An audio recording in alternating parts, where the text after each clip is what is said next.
BTS Bollywood से इनको बाहर आ जाना चाहिए अब। तार साहब ये बताइएगा, थोड़ा सा जारी बात है, लोगों का एक और सवाल ये भी है, मेरे पास इस सवाल का जवाब है लेकिन मैं सिर्फ लोगों की आगाही के लिए आपसे इसलिए पूछ रहा हूं कि कॉन्फिडेंस जो है लोगों में आना चाहिए। उन्होंने ड्रोन अपने इस्तेमाल किए, उन्होंने जो भी हरकतें की, आज दिन जारी बात है लोग परेशान हुए। हमारे पास भी ड्रोन्स हैं, हमारे पास भी आर्सेनल मौजूद है। हमारे पास बेहतरीन ड्रोन मौजूद हैं बेहतरीन आर्सेनल मौजूद है। और देखिए जो कौम और जो पायलट और जो फौजी इनके राफेल को JF-17 थंडर से गिरा देते हैं और उसकी स्टॉक भी गिरा देते हैं और हमारी स्टॉक ऊपर चली जाती है जहाजों की चाइना में। तो ये देखिए ना, बात ये है कि इट्स नॉट अबाउट, समटाइम्स ये है हमारे पास, ये रेस्ट अश्योर्ड आगे चले। It's not about the gun, it's the man behind the gun. Mansoor साहब, आपने ये सुना भी होगा और आपने ये प्रैक्टिस भी किया होगा। जी हाँ। तो जो मैन बिहाइंड द गन है ना, वो बहुत ही हाई मोराल वाले हैं, हाईली ट्रेंड हैं।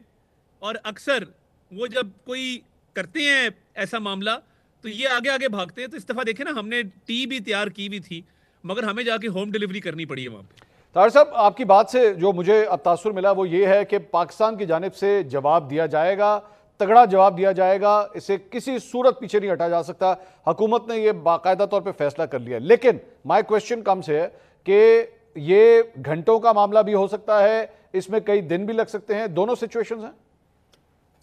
एब्सोल्युटली। देखिए, जब हमने ये पहले दिन से हमने देखे, हमने कोई ये ड्रोन जब हमने गिराए हैं उसके बाद तो ये बात नहीं ना कि आपको याद होगा कि DGISPR ने भी ये बात की थी कि खेल शुरू तुम करोगे, आगे ये कहां जाता है ये हमारी मर्जी है। ठीक।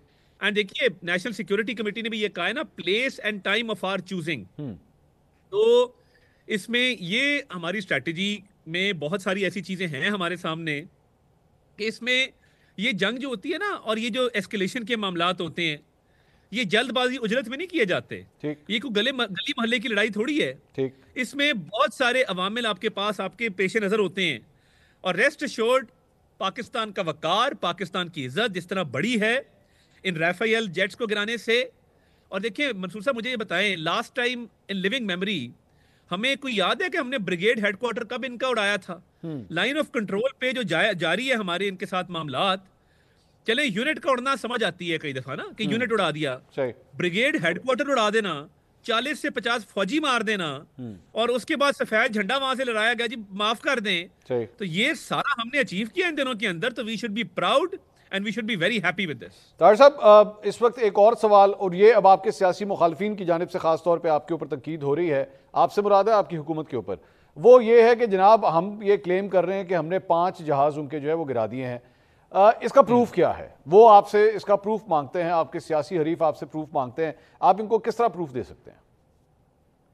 हम मिसाइल फायर करते हैं ना किसी जहाज पे, हाँ।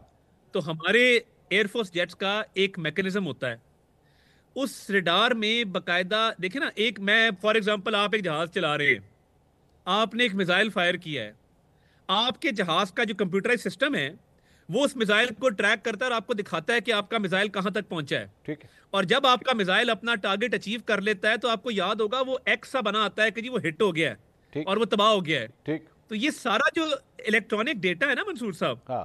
ये मौजूद है पाकिस्तान के पास और बेहतरीन तरीके से मौजूद है। मुझे बड़ी खुशी हुई आपने मेरे से ये सवाल पूछा। हाँ। आप अगर ये जो फाइटर जेट्स के सिमुलेशन पे भी जाए ना, आप ऑनलाइन चले जाएं या आपको सॉफ्टवेयर खरीद लें या गेम खरीद ले, तो उसके अंदर भी जब सॉफ्टवेयर में आप जाते हैं तो फाइटर जेट्स की डॉग फाइट्स के अंदर अ फाइल मिसाइल फायर्ड, वो मंतकी अंजाम तक जब पहुंचता है तो उसका data record, automatic data record आपके पास होता है। तो ये तो बड़ी सिंपल बेसिक सी बात है। तो ये जो पूछ रहे हैं, मैं उनको कहूंगा कि भाई ये तो सिंपल चीज है कि हर जहाज के अंदर ये सिस्टम मौजूद है। तो हमारे जिन जहाजों ने मिसाइल फायर करके इनके जहाज गिराए हैं, उसका तमाम डेटा, तमाम रिकॉर्ड इलेक्ट्रॉनिकली हमारे पास महफूज है, बतौर एविडेंस बड़े अच्छे तरीके से पड़ा हुआ है। नहीं तो तार साहब, वो थोड़ा बहुत अगर इन्हीं के रहनुमाओं के साथ शेयर कर दिया जाए, हो सकता है वही इनको चुप करा दें। देखिए मंसूर साहब, ये नाइव बातें होती हैं, ये बड़ी ना, मतलब ये बड़ी बेसिक सी बातें होती हैं। और मैं आपको बता देता हूं, मैं इस पे पूरी रिसर्च की है। इसको कहते हैं Pakistan air forces beyond visual range missile, ठीक है। जो देखिए 100-150 किलोमीटर पे मार करता है। और उसकी जो टेक्निकल एविडेंस है, उसका एक इंगेजमेंट रेडार है, अपने एयरक्राफ्ट का इंगेजमेंट रेडार। ठीक है। वो बकायदा एग्जामिन करता है उसकी फुटेज और 100% क्लियर है कि हमने सक्सेसफुली हिट किया है। और इसकी जो बाकी देखें, बाकी मैं उन्हें ये कहूंगा, चले हमारे पास तो डेटा है ना जहाजों के, वो